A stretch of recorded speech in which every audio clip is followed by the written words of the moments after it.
ವೀಕ್ಷಕರಿಗೆಲ್ಲರಿಗೂ ನಮಸ್ಕಾರ. ವೀಕ್ಷಕರೇ, ಇವತ್ತು ನಾನು ನಿಮ್ಮ ಜೊತೆಗೆ ಒಂದು ವಿಶೇಷ ಸಂದರ್ಶನ ಕಾರ್ಯಕ್ರಮದಲ್ಲಿ ಇವತ್ತು ನಿಮಗೆ KAS IAS ಈ ರೀತಿ ಓದಬೇಕು ಅಂದರೆ ಯಾವ ರೀತಿ ನಾವು ಇದನ್ನು ಪಾಸ್ ಮಾಡಬೇಕು ಅಂತ ಹೇಳಿ ಈಗಾಗಲೇ KAS ಪರೀಕ್ಷೆಯನ್ನು ಪಾಸ್ ಮಾಡಿ ಈಗಾಗಲೇ ಕರ್ನಾಟಕ ರಾಜ್ಯದಲ್ಲಿ ಒಬ್ಬರು ಅಧಿಕಾರಿಯಾಗಿ ಆಯ್ಕೆ ಆಗಿರ್ತಕ್ಕಂತಹ ಸೋನಿಯಾ ವರ್ಣೇಕರ್ ನಮ್ಮ ಜೊತೆಗಿದ್ದಾರೆ. ಅವರಿಗೆ ಈ ಕಾರ್ಯಕ್ರಮಕ್ಕೆ ನಾನು ಸ್ವಾಗತವನ್ನು ಬಯಸ್ತೇನೆ. ನಮಸ್ಕಾರ ಅಣ್ಣ. ಈ ಕಾರ್ಯಕ್ರಮಕ್ಕೆ ನಿಮಗೆ ವಿಶೇಷವಾದಂತಹ ಸ್ವಾಗತವನ್ನು ಕೋರ್ತಾ ಇದ್ದೇನೆ. ಯಾಕೆಂದರೆ ಇವತ್ತು ನಮ್ಮ ರಾಜ್ಯದಲ್ಲಿ ಹಲವಾರು ಬಡತನ ರೇಖೆಗಿಂತ ಹಿಂದುಳಿದವರಿದ್ದಾರೆ. ಇವರೆಲ್ಲರಿಗೂ ಕೂಡ ಒಂದು ಜಾಗೃತಿ ಆಗಬೇಕು ಅನ್ನೋ ಒಂದು ದೃಷ್ಟಿಕೋನದಿಂದ ಈ ಕಾರ್ಯಕ್ರಮವನ್ನು ನಾವು ಮಾಡಿದ್ವಿ.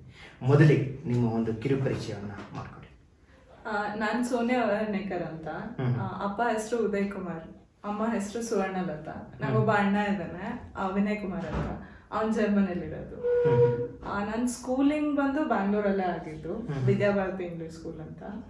ಕಾಲೇಜ್ ಸ್ಕೂಲಿಂಗ್ ಆದ್ಮೇಲೆ ವಿದ್ಯಾವರ್ತಕನಲ್ಲಿ ನಾನು PUC ಮಾಡಿದೆ. ಅದಾದ್ಮೇಲೆ ಪೆಸಿಟ್ ಕಾಲೇಜ್ ಬನಶಂಕರಿನಲ್ಲಿ ಇಂಜಿನಿಯರಿಂಗ್ ಮಾಡಿದೆ. ಇಂಜಿನಿಯರಿಂಗ್ ಮಾಡಾದ್ಮೇಲೆ ಕಾಂಪಿಟೇಟಿವ್ ಫೀಲ್ಡ್ಗೆ ಬರಬೇಕು ಅನ್ನೋದೊಂದು ಆಸೆ ಇತ್ತು. ಯಾಕೆ ಆ ಆಸೆ ಹುಟ್ಕೊಳ್ತೀನಿ? ಬಾಲ್ಯದಲ್ಲೇ ಆ ಆಸೆ ಇತ್ತೋ ನಿಮಗೆ, ಅಥವಾ ಇಂಜಿನಿಯರಿಂಗ್ ಒಂದು ಮುಗಿಸಿದ ನಂತರ ಒಂದು ಆಸೆ ಚಿಗುರುತ್ತೆ ನಿಮ್ಮ ಮನಸ್ಸಲ್ಲಿ? ಇಲ್ಲ, ಫಸ್ಟ್ ಬಾಲ್ಯದಿಂದ ಅನ್ನೋಕ್ಕಿಂತ ನಾನು ನೋಡಿದ್ದೆ. ನಮ್ಮ ಕೆಲವು ಫ್ಯಾಮಿಲಿ ಫ್ರೆಂಡ್ಸ್ ಇದ್ರು IAS ಆದವರು. ಅವ್ರ ಅನುಭವಗಳನ್ನ ಹೇಳ್ತಾ ಇದ್ರು.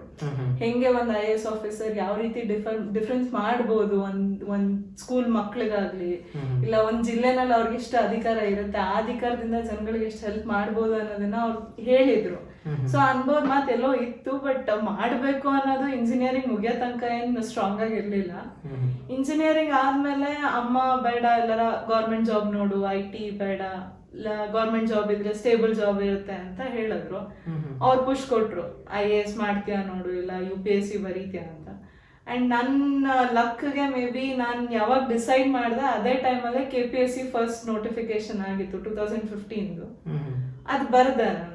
And may be God's grace ನಾನು ಫಸ್ಟ್ ಅಟೆಂಪ್ಟ್ ಅಲ್ಲೇನೆ ಇಂಟರ್ವ್ಯೂ ತನಕ ಹೋದೆ. ಸೊ ಅದೊಂದು ನಂಗೆ ಖುಷಿ ಸಿಕ್ತು. ಓಕೆ, ನಾನು ಇಷ್ಟು ಪ್ರಿಪ್ರೇಷನ್ ಅಲ್ಲೇ ನಾ ಇಷ್ಟು ಮಾಡ್ಬೋದು ಅಂದ್ರೆ ನಾನು ಮಾಡಬಲ್ಲೆ ಇದ್ರಲ್ಲಿ ಅಂತ ನಂಗೊಂದು ಕಾನ್ಫಿಡೆನ್ಸ್ ಇತ್ತು. ನಾನು ಅದರದಿಂದ ಸ್ಟಾರ್ಟ್ ಮಾಡಿದೆ ಈ ಪ್ರಿಪ್ರೇಷನ್ಸ್. ಓಕೆ, ಹಾಗೆ ಒಂದು ಪ್ರಿಪ್ರೇಷನ್ ಸಂದರ್ಭ ಹೇಗಿತ್ತು ನಿಮಗೆ? ಯಾರ್ಯಾರು ಸಹಾಯ ಮಾಡಿದರು? ಏನು ಇದಕ್ಕಂತ ಏನು ಕೋಚಿಂಗ್ ಅಂತ ಹೋದ್ರು ನೀವು, ಅಥವಾ ಯಾವುದಾದ್ರೂ ಮನೆಗೆ ರೆಗ್ಯುಲರ್ ಆಗಿ ಟ್ಯೂಷನ್ ಅಂತ ತೊಗೊಂಡ್ರು? ಹೇಗೆ ಈ ಒಂದು ಕೋಚಿಂಗ್ ಸ್ಟಾರ್ಟ್ ಆಯಿತು ನಿಮ್ಮ ಕೆರಿಯರಲ್ಲಿ? ಇಲ್ಲ, KPSCಗೆ ಕೋಚಿಂಗ್ ಅಂತ ನಾನೇನು ತಗೊಂಡಿರ್ಲಿಲ್ಲ. ಬಟ್ ಒನ್ ಥಿಂಗ್, ಇದರಲ್ಲಿ ಮಾರಲ್ ಸಪೋರ್ಟ್ ತುಂಬಾ ಬೇಕು.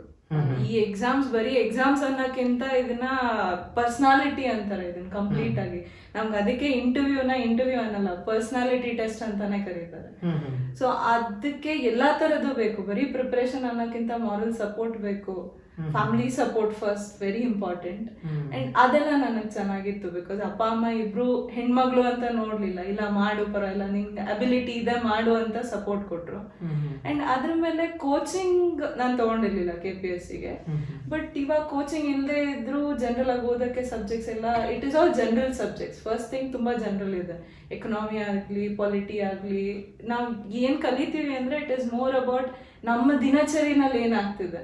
ಇವಾಗ ನಾವು ಒಂದು ಪೇಪರ್ ತೆಗೆದ್ರೆ PM ಬಗ್ಗೆ ಹೇಳ್ತಾರೆ. PM is nothing but polity. ಇವಾಗ ಎಕಾನಮಿ, RBI ಏನಾರ ಸ್ಕೀಮ್ ತೆಗಿತು ಅಂತ ನಾವು ಪೇಪರ್ ನಲ್ಲಿ ದಿನ ನೋಡ್ತೀವಿ. RBI is nothing but economy. ಮತ್ತೆ ಇನ್ನು ಬೇರೆ ಆದ್ರೆ ಎಲ್ಲೋ ಒಂದ್ ಕಡೆ ಮಳೆ ಬಂತು, ಮಳೆ is nothing but geography. So ಅದು ನನಗೆ ಡೈಲಿ ಆಗ್ತಿರೋದಕ್ಕೇನೆ ಕನೆಕ್ಟ್ ಆಗುತ್ತೆ, ಬೇರೆ ಇನ್ನೇನು ಇಲ್ಲ ಅದ್ರಲ್ಲಿ. ಸೊ ಅದ್ರಲ್ಲಿ ಇಂಟ್ರೆಸ್ಟ್ ಬೆಳೀತಾ ಹೋಯ್ತು. ಓದ್ತಾ ಅದ್ರ ಮೇಲೆ ಇನ್ನೂ ಜಾಸ್ತಿ ಓದ್ಬೇಕು. ಬಿಕಾಸ್ ಅದೇನು ಹೊಸದೇನೂ ಅಲ್ಲ. ನಾವು ಇಂಜಿನಿಯರಿಂಗ್ ಅಲ್ಲಿ ಓದೋದೆಲ್ಲ ನಾವು ಅದನ್ನ ಅಪ್ಲೈ ಮಾಡಲ್ಲ. ಇದ್ರಲ್ಲಿ ನಾವು ಒಂದೊಂದು ಓದಿದನ್ನು ದಿನ ಅಪ್ಲೈ ಮಾಡ್ತೀವಿ. ಮಳೆ ಬರುತ್ತೆ, ಯಾಕೆ ಸೈಕ್ಲೋನ್ ಬರುತ್ತೆ, ಅದನ್ನೆಲ್ಲ ಈ ಸಬ್ಜೆಕ್ಟ್ಸ್ ಅಲ್ಲಿ ನಾವು ಓದ್ತೀವಿ. ಏನಿಲ್ಲ ಅನ್ನೋ ನಾಲೆಡ್ಜ್ ಅಂತೂ ಬರುತ್ತೆ. ಹೇಗೆ ನಿಮಗೆ ಈ ಜನರಲ್ ನಾಲೆಡ್ಜ್ ಅಂತಕ್ಕಂಥದ್ದು, ಸಾಮಾನ್ಯ ಜ್ಞಾನ ಎಲ್ಲರಿಗೂ ಇರುತ್ತೆ, ಆದರೆ KPSCಗೆ ಸ್ಪೆಷಲ್ ಆಗಿರ್ತಕ್ಕಂಥ ಒಂದು IQ ಬೇಕಾಗುತ್ತೆ. ಯಾಕಂದರೆ ಒಂದು ತಾಲೂಕನ್ನು, ಒಂದು ಜಿಲ್ಲೆಯನ್ನು, ಅಲ್ಲಿ ನಾವು ಒಂದು ಸೇವೆಯನ್ನು ನೀಡಬೇಕು ಅಂತಂದರೆ ಜಿಲ್ಲಾ ಮಟ್ಟದಲ್ಲಿ ಅಧಿಕಾರಿಯಾಗಿ, ತಾಲೂಕು ಮಟ್ಟದಲ್ಲಿ ಅಧಿಕಾರಿಯಾಗಿ, ಅಥವಾ ಒಂದು 3-4 ತಾಲೂಕುಗಳು ಸೇರಿ ಒಂದು ಉಪವಿಭಾಗ ಆದಾಗ ಅಲ್ಲಿನ ಒಂದು ಸಮಸ್ಯೆಗಳಿಗೆ ಸ್ಪಂದಿಸೋಕ್ಕೆ ಒಂದಿಷ್ಟು ಬೇಸಿಕ್ ನಾಲೆಡ್ಜು ಬೇಕಾಗುತ್ತೆ. ಸೊ ಅಂಥದ್ದೆಲ್ಲ, ಯಾಕಂದರೆ ಈಗಿನ ಕಾಲದಲ್ಲಿ ಏನಾಗಿದೆ ಅಂದರೆ ಒಂದು ನಗೆ ಪಾಟಲು ಅನಿಸ್ಬೋದು. ನನ್ನ ಕಸಿನ್ ಸಿಸ್ಟ್ರು ಮಗಳಿಂದ ನಾನು ಕೇಳಿದೆ, ನೋಡಮ್ಮ ಭತ್ತ ಎಲ್ಲಿ ಬೆಳೀತದೆ ಅಂದ ತಕ್ಷಣ ಮರದಲ್ಲಿ ಗೊಂಚಲಾಗಿ ಬೆಳೀತಾಳೆ. ಸೊ ನಾನು ಅವಾಗ ನಗಲಿಲ್ಲ, ವಿಷಾದ ವ್ಯಕ್ತ ಆಯ್ತು. ಯಾಕಂದರೆ ನಾವು ಅವಳಿಗೆ ತೋರಿಸ್ಲಿಲ್ಲ ಭತ್ತ ಹೀಗೆ ಬೆಳೆಯುತ್ತೆ ಅಂತ. ಅಕ್ಕಿ ಎಲ್ಲಿ ಬರುತ್ತೆ ಅಂತಂದರೆ ರೇಷನ್ ಅಂಗಡಿಯಿಂದ ಅಂತ. ಈ ರೀತಿ ಒಂದು ಜ್ಞಾನದ ಮಟ್ಟ ಇದೆ. ಸೊ ಹಾಗಾಗಿ ಜನರಲ್ ನಾಲೆಡ್ಜ್ ತುಂಬ ಇಂಪಾರ್ಟೆಂಟ್ ಆಗುತ್ತೆ. ಸೊ ಹೇಗೆ ಇದನ್ನು ನೀವು ಹೇಳಿದ್ರಿ ಇತ್ತು, ಆದರೆ ಇಲ್ಲಿ ಸ್ವಲ್ಪ ಜಾಸ್ತಿ ಬೆಳೆಸ್ಕೊಂಡ್ರಿ ಅಂತ. ಹೇಗೆ ಬೆಳೆಸ್ಕೊಳ್ಳೋಕೆ ಸಾಧ್ಯತೆ ಆಯಿತು? ಯಾವ್ಯಾವ ರೀತಿ ಕ್ರಮಗಳನ್ನು ವಹಿಸಿದ್ರಿ ನೀವು ಜನರಲ್ ನಾಲೆಡ್ಜನ್ನು ಹೆಚ್ಚಾಗಿ ಬೆಳೆಸ್ಕೊಳ್ಳೋಕ್ಕೆ? ಇಲ್ಲ, ಇದು ಎಕ್ಸಾಮ್ಸ್ ಅಂತ ನಾನು ಪರ್ಟೈನಿಂಗ್ ಆಗಿ ಬಂದ್ರೆ ಎಕ್ಸಾಮ್ಸ್ಗೆ ತಂದೆ ಆದಂತ ಸಿಲೆಬಸ್ ಅಂತ ಇದೆ. ನಾವು ಅದ್ರಲ್ಲೇ ಬರುತ್ತೆ ಅಂತ ಹೇಳೋಕ್ಕಿಂತ ಸಿಲೆಬಸ್ ಇದೆ. ನಾನು ಅದನ್ನ ಸಿಲೆಬಸ್ ಅಲ್ಲಿ ಇವಾಗ ಪ್ರಿಸೈಸ್ ಆಗಿ ಹೇಳ್ಬೇಕು ಅಂದ್ರೆ ಜಾಗ್ರಫಿ ಇದೆ, ಪಾಲಿಟಿ ಇದೆ, ಎಕನಾಮಿಕ್ಸ್ ಇದೆ, ಎನ್ವಿರಾನ್ಮೆಂಟ್ ಇದೆ. ಸೊ ಅದ್ ಎಕ್ಸಾಮ್ಸ್ ಅಂತ ಇದ್ಮೇಲೆ ನಾವು ಅದ್ರ ಬಗ್ಗೆ ಓದ್ತೀವಿ. ಇವಾಗ ನೀವು ಅಕ್ಕಿ ಅಂತ ಹೇಳಿದ್ರಿ, ನಾವು ಎಕ್ಸಾಮ್ಸ್ ಓದುವಾಗ ಅಕ್ಕಿ ಹೆಂಗ್ ಬೆಳಿತಾರೆ ಅಷ್ಟೇ ಅಲ್ಲ, ಎಲ್ಲಿ ಬೆಳಿತಾರೆ, ಯಾಕೆ ಈ ಪ್ರದೇಶದಲ್ಲೇ ಜಾಸ್ತಿ ಬೆಳಿತಾರೆ, ಆ ಬೆಳೆದಿದ್ದು ಅಷ್ಟೇ ಅಲ್ಲ, ನಾವು ಓದೋದ್ರಲ್ಲಿ ಇವಾಗ ಬೆಳೆದಿದ್ದು ಜಾಗ್ರಫಿ ಆಯ್ತು, ಅದನ್ನ ಎಲ್ಲಿ ಎಕ್ಸ್ಪೋರ್ಟ್ ಮಾಡ್ತಾರೆ, ಇಲ್ಲ ಎಲ್ಲಿ ಅದರಿಂದ ನಮ್ಗೆ ಎಷ್ಟು ಆದಾಯ ಬರುತ್ತೆ, ಅದು ಎಕನಾಮಿಕ್ಸ್ ಆಯ್ತು. ಅದರಲ್ಲಿ ನಾನು ಇವಾಗ ಕೆಲವು PDS ನಾವು ಫ್ರೀ ಅಕ್ಕಿ ಕೊಡ್ತಾರೆ, ಅದೇನಾಯ್ತು ಪೊಲಿಟಿಕಲ್ ಸ್ಕೀಮ್ ಆಯ್ತು, ಅದು ನಮ್ಮ ಪಾಲಿಟಿ ಸಬ್ಜೆಕ್ಟ್ ಅಲ್ಲಿ ಬಂತು. ಸೊ ಈ ಎಕ್ಸಾಮ್ಸ್ ಹೆಂಗಿದೆ ಅಂದ್ರೆ ಥಿಯರಿನೂ ಇದೆ, ಅದ್ರ ಅಗೇನ್ಸ್ಟ್ ಪ್ರಾಕ್ಟಿಕಲ್ ಅಲ್ಲೂ ಇದೆ. ಸೊ ನಾವು ಏನೇನು ಓದ್ತೀವಿ ಅದನ್ನ ಪ್ರಾಕ್ಟಿಕಲಿ ಅದನ್ನ ಇಂಪ್ಲಿಮೆಂಟ್ ಮಾಡ್ಬೋದು. ಸೊ ನೀವು ಹೇಳಿರೋ ತರ ಅದ್ರ ಜ್ಞಾನ ಅಂದ್ರೆ ಸಿಲೆಬಸ್ ಪ್ರಕಾರ ನಾನು ಓದ್ತಾ ಹೋದೆ, ಅದು ತನಗ್ ತಾನೇ ಗ್ರಾಜುವಲಿ ಅಕ್ವೈರ್ ಆಗ್ತಾ ಹೋಯ್ತು ಅದು ನಾಲೆಡ್ಜ್. ಓಕೆ, ಭಾಳ ಸಂತೋಷ. ಈ ದಿನ ನೀವು ದಿನಪತ್ರಿಕೆಗಳನ್ನು ಓದೋದಾಗಲಿ, TV ನೋಡೋದಾಗಲಿ, ಹೇಗೆ ಅದನ್ನು ಸಮಯ ಹೊಂದ್ಕೊಳ್ತಿದ್ರಿ? ಇದಕ್ಕೆಲ್ಲ ಹೇಗೆ ನೀವು ಸಮಯ ಕೊಡ್ತಾ ಇದ್ರಾ? ಹೇಗೆ ಪ್ರಿಪ್ರೇಷನ್ ಅಲ್ಲಿ ಒಂದು ತುಂಬಾ ಇಂಪಾರ್ಟೆಂಟ್ ಅಂದ್ರೆ ನ್ಯೂಸ್ ಪೇಪರ್. ಬಿಕಾಸ್ ನಾವೊಂದು ಅಡ್ಮಿನಿಸ್ಟ್ರೇಟರ್ ಆಗ್ಬೇಕು ಅಂದ್ರೆ ನಮಗೂ ಗೊತ್ತಿರ್ಬೇಕು ಎಲ್ಲಿ ಏನ್ ಆಗ್ತಿದೆ ಏನ್ ಆಗ್ತಿಲ್ಲ. ಬಿಕಾಸ್ ನಾವು ನಾಳೆ ದಿನ ಅಂತ ಡಿಸಿಷನ್ ತಗೊಳ್ಳೋರು. ಎಲ್ಲಿ ಏನಾರ ಒಂದು ಕೆಲಸ ಆಗ್ಬೇಕು, ಇವಾಗ ಕೋವಿಡ್ ಅಲ್ಲಿ ಇದೀವಿ ನಾವು, ಎಲ್ಲ MP MLAಗಳಿಗಿಂತ ಮೇನ್ ಮುಂದೆ ಇರೋರು DC-ಗಳು. ಒಂದು ಡಿಸ್ಟ್ರಿಕ್ಟ್ ಅಲ್ಲಿ DC-ಗಳೇ ಇಂಪಾರ್ಟೆಂಟ್ ಇದ್ದಾರೆ. ಸೊ ಆ DC-ಗಳು ನಾವು ಆಗ್ಬೇಕು ಅಂದಾಗ ನಮ್ಗೆ ಅದ್ರದ್ದು ಹಿಂದೆ ಮುಂದೆ ಗೊತ್ತಿಲ್ಲ ಅಂದ್ರೆ, ಇವಾಗ ನಾನು ಕೋವಿಡ್ ಅಲ್ಲಿ ಏನೇನ್ ಆಗ್ತಿದೆ ಅಂತ ತಿಳ್ಕೊಂಡ್ರೆ ನಾಳೆ ದಿನ ಇನ್ನೊಂದು 10 ವರ್ಷದಲ್ಲಿ ಏನಾರ ಅಂತ ಸಿಚುವೇಶನ್ ಬರಬಾರ್ದು. ಬಟ್ ಏನೋ ಫ್ಲಡ್ಸ್ ಆಯ್ತು, ನಾನು ಎಂಥ ಸ್ಟೆಪ್ಸ್ ತಗೊಬೋದು, ಇಲ್ಲ ಏನ್ ಮಾಡ್ತಾ ಇದೆ, ಇಲ್ಲ ಗೌರ್ಮೆಂಟ್ ಏನ್ ಮಾಡಿದೆ, ಏನ್ ಸ್ಕೀಮ್ಸ್ ಇದೆ ಅನ್ನೋದಕ್ಕೆ ಫಸ್ಟ್ ತುಂಬಾ important newspaper. So newspaper ಓದಲೇಬೇಕು, ಮಸ್ಟ್ ಅಂಡ್ ಶುಡ್. ಅದು ಎಕ್ಸಾಮ್ಸ್ಗಂತ ಅಷ್ಟೇ ಹೇಳಲ್ಲ, ನಾನು ಎಲ್ಲ ಆಸ್ಪಿರೆಂಟ್ಸ್ಗಾಗಲಿ ಇಲ್ಲ ಎಲ್ಲ ಸ್ಟೂಡೆಂಟ್ಸ್ಗಾಗಲಿ ಒಂದು ಅಡ್ವೈಸ್ ಕೊಡೋದು, ನ್ಯೂಸ್ ಪೇಪರ್ ಇಸ್ ಮಸ್ಟ್, ಎಲ್ಲರೂ ಓದಲೇಬೇಕು. ನ್ಯೂಸ್ ಪೇಪರ್ ಬೆಳಗ್ಗೆ ಎದ್ದ ತಕ್ಷಣ ನ್ಯೂಸ್ ಪೇಪರ್ ಓದ್ತಿದ್ದೆ. ಯೂಶಲಿ ಬೆಳಗ್ಗೆ ಸ್ಲಾಟಲ್ಲೇ ನ್ಯೂಸ್ ಪೇಪರ್ ಮುಗಿಸ್ತಿದ್ದೆ. ಅದಾದ್ಮೇಲೆ ನಾನು ಲೈಕ್ ಒಂದ್ ದಿವಸಕ್ಕೆ ಏನು ಓದಬೇಕು ಅಂತ ಸಬ್ಜೆಕ್ಟ್ಸ್ ಹಾಕೊಂತಿದ್ದೆ. ನನ್ನ ಟೈಮ್ ಶೆಡ್ಯೂಲ್ ನಾನು ಯಾವತ್ತೂ ಹಾಕ್ತಿರ್ಲಿಲ್ಲ. ಇಂತಿಷ್ಟು ಟಾಪಿಕ್ಸ್ ನಾನು ಇವತ್ತಿಗೆ ಮುಗಿಸ್ಬೇಕು ಅಂತ. ನಾನು ಅಂತಿಷ್ಟು ಟಾಪಿಕ್ಸ್ನ ಇವತ್ತಿಗೆ ಮುಗಿಸ್ಬೇಕು ಅಂದ್ರೆ ಅದ್ರ ಪ್ರಕಾರ ಪ್ಲಾನ್ ಮಾಡಿ ಓದ್ತಿದ್ದೆ. ಲೈಕ್ ಕೆಲವು ಸತಿ ಅದು ಒಂದು 5 hours ಅಂದ್ರೆ ಎಕ್ಸ್ಟೆಂಡ್ ಆಗಿ 7 hours ಆಗೋದು, ಇಲ್ಲ ಬೇಗ ಮುಗಿದ್ರೆ 3 hours ಅಲ್ಲೇ ಮುಗಿಯೋದು. ಸೊ ನಾನು ಅವರ್ಸ್ ಅನ್ನೋಕ್ಕಿಂತ ಟಾಪಿಕ್ ಲೆಕ್ಕದಲ್ಲಿ ದಿನ ಓದ್ತಿದ್ದೆ. ಈಗ KS ಮಾಡೋದು ಅಥವಾ IAS ಮಾಡೋದು ಸುಲಭ ಅಂತ ಅನ್ಸತ್ತಾ ನಿಮಗೆ? ಈಗಿನ ಮಾಹಿತಿ ತಂತ್ರಜ್ಞಾನ, ಇಂಟರ್ನೆಟ್ಟು, ಇದೆಲ್ಲ ಜ್ಞಾನವನ್ನು ಬಳಸ್ಕೊಂಡು ಈಸಿಯಾಗಿ ಪಾಸ್ ಮಾಡ್ಬೋದು ಅಂತ ಅನ್ಸತ್ತಾ? ಅವರಲ್ಲಿ ಆ ದೃಢ ಸಂಕಲ್ಪ ಇದ್ರೆ ಖಂಡಿತವಾಗ್ಲೂ ಈಸಿ ಇವಾಗಿರೋ ಪ್ರೆಸೆಂಟ್ ಸಿಚುವೇಶನ್ ಅಲ್ಲಿ. ಯಾಕಂದ್ರೆ ಮೇ ಬಿ ಇವಾಗ 3-4 years ನಾನು ಸ್ಟಾರ್ಟ್ ಮಾಡಿದಾಗ್ಲೂ ಒಂದು ಕೋಚಿಂಗ್ ಬೇಕಿತ್ತು, ಆನ್ಲೈನ್ ಇರಲಿಲ್ಲ, ಒಂದು ಗೈಡೆನ್ಸ್ ಇರಲಿಲ್ಲ, ನಮಗೆ ಅದಕ್ಕೆ ಇಷ್ಟು ದಿನ ಬೇಕಾಯ್ತು. ಇವಾಗ ಪ್ರೆಸೆಂಟ್ ಅಲ್ಲಿ ಯೂಟ್ಯೂಬ್ ಆಗ್ಲಿ, ಇವಾಗ ಜಿಯೋ ಬಂದಾಗಿಂದ ಇಂಟರ್ನೆಟ್ ಫ್ರೀ ಸಿಗ್ತಾ ಇದೆ. ಸೊ ಇಂಟರ್ನೆಟ್ ಅಲ್ಲಿ ತುಂಬಾ ಕ್ಲಾಸಸ್ ಆನ್ಲೈನ್ ಇದೆ. ಇವಾಗ ಯಾರು ಎಲ್ಲೂ ಹೋಗ್ಬೇಕು ಅಂತ ಇಲ್ಲ, ನೀವು ಆನ್ಲೈನ್ ಅಲ್ಲಿ ಎಲ್ಲ ಎಕಾನಮಿ ಇರ್ಲಿ, ನೀವು NCERT ಬುಕ್ಸ್ ಸಮೇತ 10th ಸ್ಟ್ಯಾಂಡರ್ಡ್ ಇಲ್ಲ ಸ್ಕೂಲ್ ಮಕ್ಳು ಬುಕ್ಸ್ ಸಮೇತ ಕ್ಲಾಸಸ್ನ ಯೂಟ್ಯೂಬ್ ಅಲ್ಲಿ ಇದೆ. ಸೊ ಅದನ್ನ ನೋಡಿ ಕಲಿಬಹುದು. ಬಟ್ ಅವರಲ್ಲಿ ಆ ದೃಢ ಸಂಕಲ್ಪ ಇರಬೇಕು, ನಾನು ಮಾಡ್ತೀನಿ, ನನ್ನ ಸೊಸೈಟಿಗೋಸ್ಕರ ಏನಾದ್ರು ಮಾಡ್ತೀನಿ, ನನ್ನ ಸಮಾಜಕ್ಕೆ ನಾನು ಏನಾದ್ರು ಮಾಡಬೇಕು ಅನ್ನೋದಿದ್ರೆ ಇಟ್ ಇಸ್ ವೆರಿ ಈಸಿ. ಏನೇನು ಅಧಿಕಾರಿ ಆಗ್ಬೋದು KS ಓದೋದ್ರಿಂದ? ಯಾವ್ಯಾವ ರೀತಿ ಅಧಿಕಾರಿ ಆಗ್ಬೋದು ಜೀವನದಲ್ಲಿ? KS ಓದೋದ್ರಿಂದ ಒಂದು ನೀವು ಅಸಿಸ್ಟೆಂಟ್ ಕಮಿಷನರ್ ಆಗ್ಬೋದು ರೆವಿನ್ಯೂ ಡಿಪಾರ್ಟ್ಮೆಂಟ್ಗೆ. ಅವರು ಓದ ಟೈಮ್ ಒಂದು 10 years 12 years ಪ್ರಮೋಷನ್ ಆಗ್ಬಿಟ್ಟು ಅವರು DC ಆಗ್ತಾರೆ. ಅದಿಲ್ಲ ಅಂದ್ರೆ ತಹಸೀಲ್ದಾರ್ ಆಗ್ಬೋದು, ತಾಲೂಕ್ ಮಟ್ಟದಲ್ಲಿ ಅಧಿಕಾರಿ ಆಗ್ಬೋದು, ಇಲ್ಲ DYSP ಆಗ್ಬೋದು. ನೀವೇನು SP ಅಂತೀರಾ ನೀವು next DYSP next promotion is SP district ಲೆವೆಲಲ್ಲಿ. DYSP ACCT assistant commissioner of commercial tax GST ಡಿಪಾರ್ಟ್ಮೆಂಟಿಗೆ ಬರ್ತಾರೆ, ಇಲ್ಲ ಟ್ರೆಷರಿ ಆಫೀಸರ್, ಇಲ್ಲ ನಾನು ಡಿಸ್ಟ್ರಿಕ್ಟ್ ವೆಲ್ಫೇರ್ ಆಫೀಸರ್ ಆಗ್ಬಿಟ್ಟು district backward classes welfare officer ಆಗಿ ಸೆಲೆಕ್ಷನ್ ಆಗಿದೆ. ಸೊ ನಾನು ಬ್ಯಾಕ್ವರ್ಡ್ ಕ್ಲಾಸಸ್ ಡಿಪಾರ್ಟ್ಮೆಂಟ್ಗೆ ಡಿಸ್ಟ್ರಿಕ್ಟ್ ಆಫೀಸರ್ ಆಗಿ ಹೋಗ್ತಾ ಇದ್ದೀನಿ. ಸೊ ಅದಾಗ್ಬೋದು. ಇಲ್ಲ ನೀವು CTO ಕಮರ್ಷಿಯಲ್ ಟ್ಯಾಕ್ಸ್ ಆಫೀಸರ್ ಆಗ್ಬಿಟ್ಟು ಹೋಗ್ಬೋದು. ತುಂಬ ಎಲ್ಲ ಕಡೆನೂ ನೀವು ಎಲ್ಲಿ ಕೆಲಸ ಇಲ್ಲಿ ಅಲ್ಲಿ ಅಂತ ಅಲ್ಲ, ನೀವು ಸರ್ಕಾರ ಕೆಲಸ ದೇವ್ರ ಕೆಲಸ ಅಂತಾರಲ್ಲ, ಎಲ್ಲಾದ್ರೂ ಕೆಲಸ ಮಾಡ್ಬೋದು. ಆಪರ್ಚುನಿಟಿ ವೈಡ್ ಆಗಿರುತ್ತೆ. ನೀವು ಸರ್ಕಾರದಲ್ಲಿ ಇದ್ರೆ ಎಲ್ಲಿ ಮಾಡಿದ್ರು ಜನಗಳಿಗೆ ಸೇವೆ ಹೋಗುತ್ತೆ. ನೀವು ಏನ್ ಕೆಲಸ ಮಾಡಿದ್ರು ಅಲ್ಟಿಮೇಟ್ಲಿ ಅದು ಪಬ್ಲಿಕ್ಗೆ ಸರ್ವಿಸ್ ಕೊಡೋದು. ಸೊ ವೆರೈಟಿ ಆಪ್ಷನ್ಸ್ ತುಂಬಾ ಜಾಸ್ತಿ ಇದೆ ಇದರಲ್ಲಿ. ಓಕೆ, ಇವತ್ತು ಯಾರಾದರೂ ನಾನು KS ಮಾಡಬೇಕು, ನಾನು IPS ಮಾಡಬೇಕು, IAS ಮಾಡಬೇಕು, IFS ಆಗಬೇಕು ಅಂತ ಅಂದರೆ ಇವತ್ತಿನ ವಿದ್ಯಾರ್ಥಿಗಳಿಗೆ ನೀವು ಏನು ಹೇಳಲಿಕ್ಕೆ ಇಷ್ಟಪಡ್ತೀರಾ? ಇವತ್ತಿನ ವಿದ್ಯಾರ್ಥಿಗಳು ನಾನು ಹೇಳೋದು ಅಂದರೆ ಮುಂಚಿನಷ್ಟು ಕಷ್ಟ ಇವಾಗಿನವ್ರಿಗಿಲ್ಲ. ಯಾಕಂದರೆ ಓಕೆ, ಆರ್ಥಿಕತೆಯಿಂದ ಏನಾರು ಅವ್ರು ಹಿಂದುಳಿದ ಆಗಿದ್ರು ಇಂಟರ್ನೆಟ್ ಇರುತ್ತೆ. ಇಂಟರ್ನೆಟ್ ಇದ್ರೆ ನೀವು ಅದನ್ನ ಯೂಟಿಲೈಸೇಷನ್ ಮಾಡಿಕೊಂಡು ಅದರಲ್ಲಿ ಜ್ಞಾನ ತಗೊಳ್ಳಿ, ನಾಲೆಡ್ಜ್ ತಗೊಳ್ಳಿ. ಆ್ಯಂಡ್ ನಿಮ್ಗೆ ಯಾರು ಇದ್ದಾರೆ ಅವ್ರಿಗೆ ಯಾರಾದರೂ ಗೊತ್ತಿದ್ರೆ, ಇಲ್ಲ ಅಂದ್ರೂ ತುಂಬ ಜನ ಟಾಪರ್ಸ್ ವಿಡಿಯೋ ಯೂಟ್ಯೂಬಲ್ಲಿ ಮತ್ತೆ ಸಿಗುತ್ತೆ. ಅವ್ರು ಹೆಂಗೆ ಮಾಡಿದ್ದಾರೆ, ಏನು ಮಾಡಿದ್ದಾರೆ ಅನ್ನೋದನ್ನ ನೋಡಿ. ನಿಮ್ಮ ಬೌಂಡ್ರೀಸ್ನ ನೀವು ತುಂಬ ಚೌಕಟ್ಟಲ್ಲಿ ಹಾಕೊಂಬೇಡಿ, ವೈಡನ್ ಅಪ್ ಆಗಿ. ಯಾಕಂದರೆ ಅವಕಾಶಗಳು ಭಾಳ ಜಾಸ್ತಿ. ಇವಾಗ ನಾನು ಕೇಳೋದು ಹೆಂಗೆ ಅಂದರೆ, ಅಯ್ಯೋ ಇಲ್ಲಪ್ಪ ನಾನು ಡಿಗ್ರಿ ಆದ ತಕ್ಷಣ ಒಂದು ಕೆಲ್ಸಕ್ಕೆ ಹೋಗ್ತೀನಿ, ಇದರಲ್ಲಿ ಏನು ಗ್ಯಾರಂಟಿ ಇಲ್ಲ, ಯಾವಾಗ ಜಾಬ್ ಸಿಗುತ್ತೋ ಗೊತ್ತಾಗಲ್ಲ, ಯಾಕೆ ಬೇಕು ಇದೆಲ್ಲ ರಿಸ್ಕು, ಬೇಡ, ಅದೊಂದು ರೀತಿ. ಇಲ್ಲ ಇನ್ನೊಬ್ರು ಅಯ್ಯೋ ಬಿಸ್ನೆಸ್ಸಲ್ಲಿ ಇನ್ನೂ ಚೆನ್ನಾಗಿ ದುಡಿಬೋದು, ಇಲ್ಲಿ ಯಾರ್ದೋ ಅಂಡರ್ ನಾನು ಕೆಲಸ ಮಾಡೋದು ಯಾಕೆ ಅನ್ನೋ ಒಂದು ಮೈಂಡ್ ಸೆಟ್ ತುಂಬ ಜನದಿರುತ್ತೆ. ನಾನು ಇದಕ್ಕೆಲ್ಲ ಏನು ಹೇಳೋದು ಅಂದರೆ, ಒಂದು ಫಸ್ಟ್ ಥಿಂಗ್, ಇದರಲ್ಲಿ ಈ ಎಕ್ಸಾಮ್ನ ಕ್ಲಿಯರ್ ಮಾಡಿದಾಗ ಸಿಗೋವಂಥ ಆ ಫೀಲ್ ಇದೆಯಲ್ಲ, ಇಂಡಿಪೆಂಡೆಂಟ್ ಆಗಿ ನಾನು ನಿಂತು ಮಾಡಿದೆ ಅಂತ.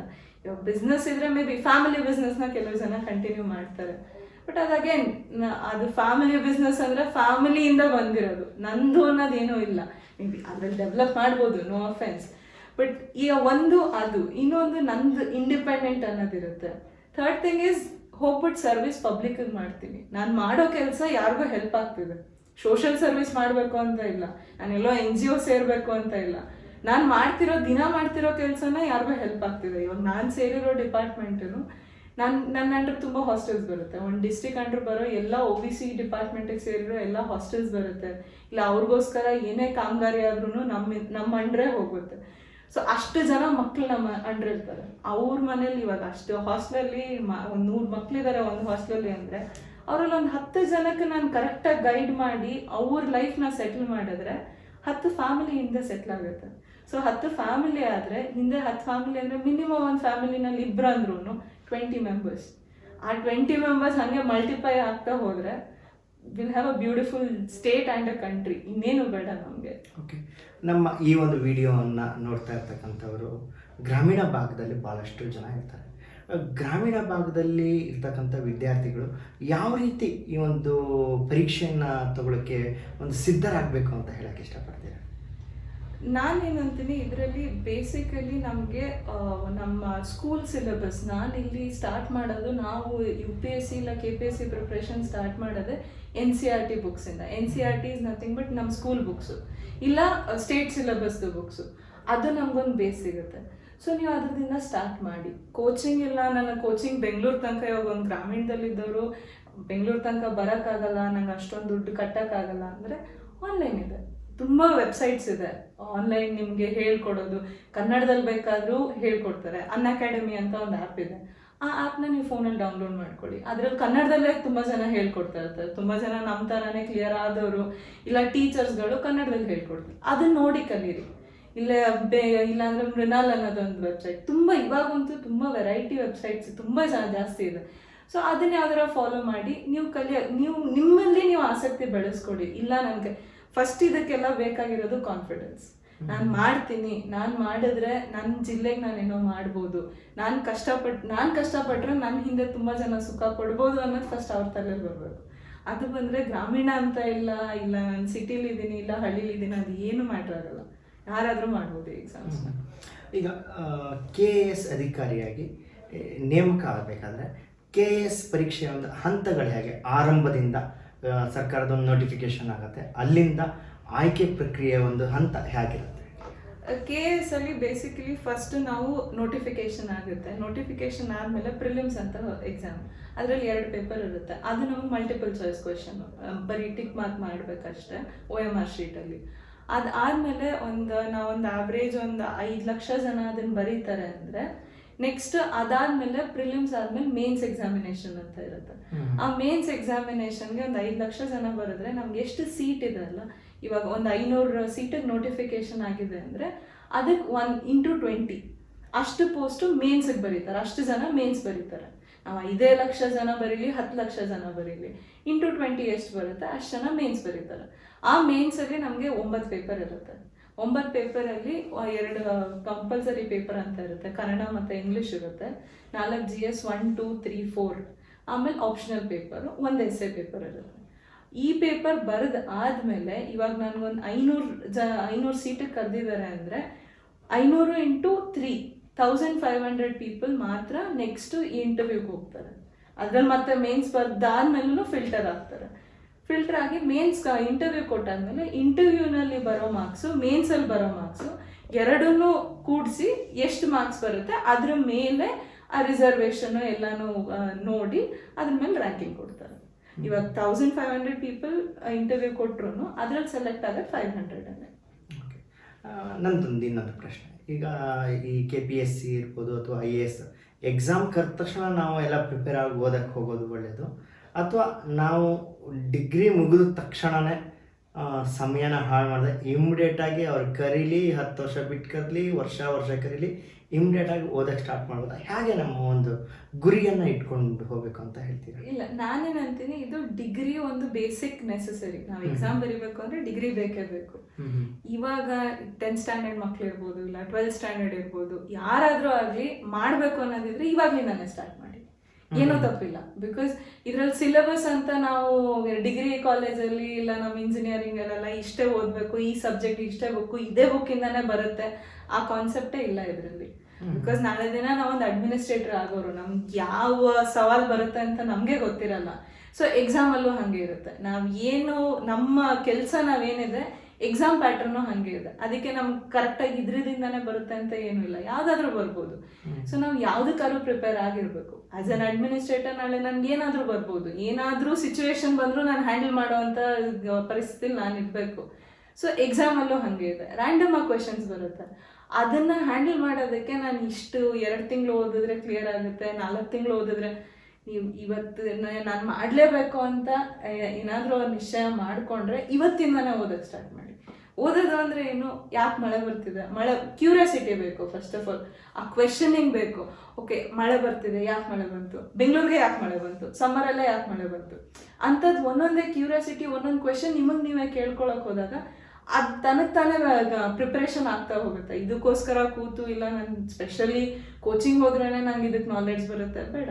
ಯಾಕೆ ಮಳೆ ಬರ್ತಾ ಇದೆ, ಇಲ್ಲ ಕೋವಿಡ್ ಬಂತು, ಕೋವಿಡ್ ಅಂದರೆ ಏನು, ವೈರಸ್ ಅಂದರೆ ಏನು, ಅದು ನಮಗಿರಬೇಕು. ನಮ್ಮಲ್ಲಿ ಓಕೆ ವೈರಸ್ ಬಂದಿರೋದ್ರಿಂದ ಏನೇನು ಆಗ್ತಾ ಇದೆ, ಪಾಲಿಟಿ ಏನು, ಲೈಕ್ ಇವಾಗ ಬಂದರೆ PM ಏನೇನು ಡಿಸಿಷನ್ ತೊಗೊಂಡ್ರು, DC ಏನು ಮಾಡ್ತಿದ್ದಾರೆ. ಇವಾಗ ನಮ್ಮ ಸುತ್ತಲೂ ನಮ್ಮೂರಲ್ಲೇ DC ಇದ್ದಾರೆ, SP ಇದ್ದಾರೆ. SP ಅಂದರೆ ಏನು, ಅವ್ರೇನು ಮಾಡ್ತಾರೆ, ಅವ್ರದ್ದೇನು ಅವ್ರೇನು ಕೆಲಸ, ಅದನ್ನೆಲ್ಲ ಓದೋ ಟೈಮ್ ಕಲಿತಾ ಹೋಗಲಿ. ಇವಾಗ 10th ಸ್ಟ್ಯಾಂಡರ್ಡ್ ಇರಲಿ, 12th ಸ್ಟ್ಯಾಂಡರ್ಡ್ ಇರಲಿ, ಆವಾಗಲಿಂದಾನೇ ಸ್ಟಾರ್ಟ್ ಮಾಡಲಿ. ಡಿಗ್ರಿ ಮುಗಿದ ತಕ್ಷಣ 1 ವರ್ಷ ಇದಕ್ಕೆ ಅಂತಲೇ ಓದಲಿ. ಏನು ಸಿಲೆಬಸ್ ಇದೆ, ಇಲ್ಲ ರೈಟಿಂಗ್ ಪ್ರಾಕ್ಟೀಸ್ ಬೇಕು. ಮೇನ್ಸ್ ಬರೆಯೋದಕ್ಕೆ ತುಂಬ ರೈಟಿಂಗ್ ಪ್ರಾಕ್ಟೀಸ್, ಯಾಕಂದರೆ 9 ಪೇಪರ್ ಇರುತ್ತೆ. ಅದರಲ್ಲಿ ಎಲ್ಲ ಪೇಪರು 250 ಮಾರ್ಕ್ಸಿಗೆ ಬರೀಬೇಕು ಆ್ಯಂಡ್ 3 hours 1 ಪೇಪರ್. ಸೊ ಅದರಲ್ಲಿ ರೈಟಿಂಗ್ ಪ್ರಾಕ್ಟೀಸ್ ತುಂಬ ಇಂಪಾರ್ಟೆಂಟ್ ಆಗುತ್ತೆ. ಸೊ ಈ ಟೈಮಲ್ಲಿ ರೈಟಿಂಗ್ ಪ್ರಾಕ್ಟೀಸ್ ಮಾಡ್ಕೊಳ್ಳಿ. ಆ 1 ವರ್ಷ ಏನು ತೊಗೊತಾರೆ ಸ್ಪೆಷಲಿ ಎಕ್ಸಾಮ್ಗೆ ಅಂತ. ಅದ್ರ ಮುಂಚೆ ಎಲ್ಲ ಅವ್ರಿಗೆ ಏನಿದ್ರು ಲೈಕ್ ಜನರಲ್ ನಾಲೆಡ್ಜ್ ಬೆಳೆಸ್ಕೊಳ್ಳಿ, ಡಿಗ್ರಿಯಿಂದಾನೇ ಓದಲಿ. ಅಕಸ್ಮಾತ್ ಅವ್ರು ಡಿಗ್ರಿಲಿ ಏನಾರ ಸ್ಟಾರ್ಟ್ ಮಾಡ್ತೀನಿ ಅಂದರೆ that's the best time to start.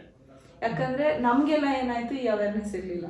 Degree ಮುಗಿಸಿ ಹೊರಗೆ ಬಂದಮೇಲೆ ಏನು ಮಾಡಬೇಕು ಅಂತ ತಿಳ್ಕೊಂಡು ಸ್ಟಾರ್ಟ್ ಮಾಡಿ ಬರೋ ಅಷ್ಟೊತ್ತಿಗೆ ನಮ್ಗೆ ಇಷ್ಟು ವರ್ಷ ಆಯಿತು ಪ್ರಿಪ್ರೇಷನಲ್ಲೇ. ಯಾಕಂದರೆ ನಮ್ಗೆ ಗೈಡೆನ್ಸ್ ಇರಲಿಲ್ಲ.